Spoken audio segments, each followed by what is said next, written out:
her eyes. Do you believe the law can be impartial? I believe the law is only as impartial as the people who enforce it, Jasmine replied.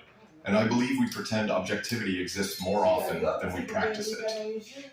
The room quieted again. For a moment, there was nothing but the hum of the overhead lights and the sound of someone's camera clicking from the back row. One woman in the third row, a retired teacher from Abilene, whispered to the man next to her, "She's not wrong." The man nodded. "I've never heard anyone say it like that, not on live TV." Meanwhile, Judge Judy leaned back in her chair, crossing one leg over the other. She was calculating. Her reputation wasn't just built on being sharp, it was built on winning. She knew how to frame questions, how to push people off balance. But something about Jasmine's presence was different. It wasn't that she came to win, it was that she came with nothing to prove. That calm certainty was harder to rattle than raw arrogance. The moderator tried again. "Congresswoman Crockett, are you suggesting the system is broken?" She looked directly at him. "I'm saying the system was designed by people. And like people, it reflects their biases, unless we force it not to."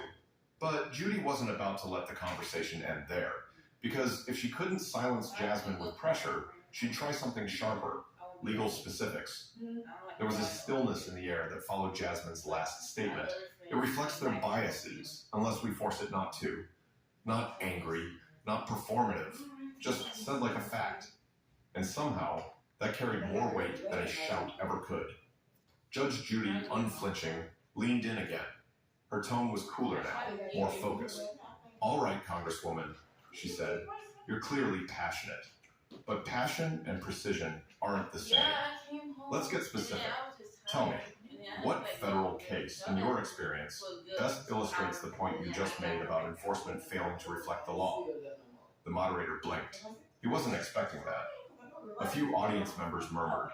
That was Judy's signature move. Trap someone in public with a question meant to expose what they don't know. But Jasmine didn't hesitate. "I'll give you one," she said. "United States v. Jones, 565 U.S. 400, 2012, decided by the Supreme Court." Judge Judy looked mildly surprised. She didn't expect a citation with volume and page number. "In Jones, the government installed a GPS tracking device on a suspect's vehicle without a valid warrant," Jasmine continued. "They tracked him for 28 days. The D.C. Court of Appeals ruled it was an unlawful search under the Fourth Amendment. The Supreme Court agreed."